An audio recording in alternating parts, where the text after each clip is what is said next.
Hey guys, and welcome back to another video. Let me tell you a quick story of a noob's experience of the Fujifilm X-T4. My story started in the summer of 2020, 22nd of August to be exact, a warm sunny day. I was heading to my local camera shop, Wax Photos in Belfast, to purchase my first professional camera, the Fujifilm X-T4.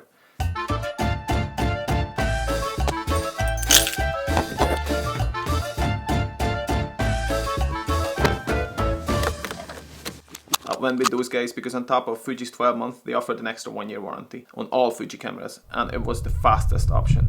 I was genuinely nervous. So back then I only just started a YouTube channel, and I believed that buying new gear will dramatically improve the quality of my videos. And to quote my unbelievably naive self, I would make a fortune on YouTube. I soon realized that recording videos with the X-T4 is pretty much the opposite of using a smartphone, because smartphones are designed to make your life easy, while the X-T4, well, for weeks and weeks I was learning everything I could about it, to the point where my head was spinning before going to bed every single night. So there I was, trying to justify an expensive purchase that at the time not only didn't improve my videos, but it threw me into a wild journey filled with challenges I didn't even know existed.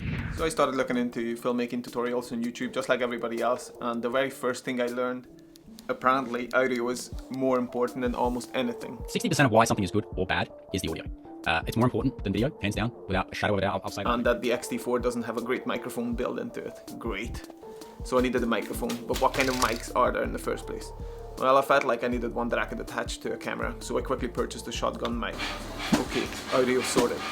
I thought, now we were flying. Not so fast. The next issue I bumped into was, before I bought the X-T4, I read all about its IBIS. Secondly, IBIS overall does a better job of stabilizing the footage than OIS. And with IBIS on, X-T4 in-body image stabilization, or IBIS. Throw into the mix, the X-T4 has in-body image stabilization. It was supposed to be a great update from the X-T3 that made all the difference in terms of getting the stabilized footage. Except it looked like trash when you compared it to a smartphone or a GoPro. This of course led me into buying a gimbal, but I'm not going to get into that now. The struggle was far from over. Another shock came when I thought I had a decent MacBook Pro, so I can probably just import the files and edit them no problem.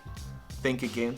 I couldn't even play the videos I recorded, never mind edit them. I had to figure out how to create proxies to take the pressure off my computer, and also how to edit off an external SSD drive to manage storage issues. Of course, at some point I wanted to get a decent editing software too, feeling the limitations of iMovie. So I tried Final Cut Pro 10 because I could get a 3-month trial for free, and it convinced me to purchase the full version. It's not only cost a lot of hard-earned cash, to be honest, but it also took up a lot of time to learn these new skills with virtually zero return. And then to up my computing power, I ended up picking up a basic M1 MacBook Air to replace my old Mac. Best decision so far, and it was a game changer that significantly sped up my workflow. Oh boy, does the M1 Mac works flawlessly. It cuts my 4K 60 frames per second footage like butter.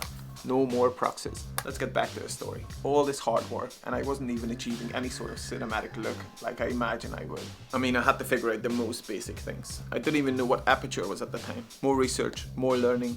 The phase married the lens, date the body, just started to make sense. As my kit lens had an f4 aperture, bokeh on wide shots were virtually non-existent. So my next logical purchase was the Viltrox 23mm f1.4 lens. Oh, I had the bokeh I desired so much, and I refused to step down from 1.4. But something was still not right with the image. It was simply too sharp. There I learned about controlling the shutter speed and the 180-degree rule. Apparently, I needed to set my shutter speed double the frame rate to get the most natural looking shots. But wait a second. If I do that at f1.4, the whole image is like the sun, completely unusable. Apparently I needed a variable ND filter, which is pretty much like a sunglass for your eyes, if I wanted to see my correct shutter speed without blowing out the image. At this point, new camera, check. Computer, check. Editing skills, kind of check. Bokeh on demand, check. Shutter speed controlled, check. And yet, my video still didn't look like anything from the cinema. Yeah, you guessed it right. My 10 out of 24 hour research quickly revealed to me that it's actually lighting and composition that makes all the difference. Oof. Now I needed a decent light and a softbox. I had to master the skills of lighting. Good luck to me. If you think this journey is over, well, think again. I realized that you can spend a lifetime trying to master these skills, and learning them all by yourself is going to be a beast of a challenge. All in all, I literally spent over a year obsessed with the complete filmmaking process, spent an absolute fortune while I was trying to learn all these skills.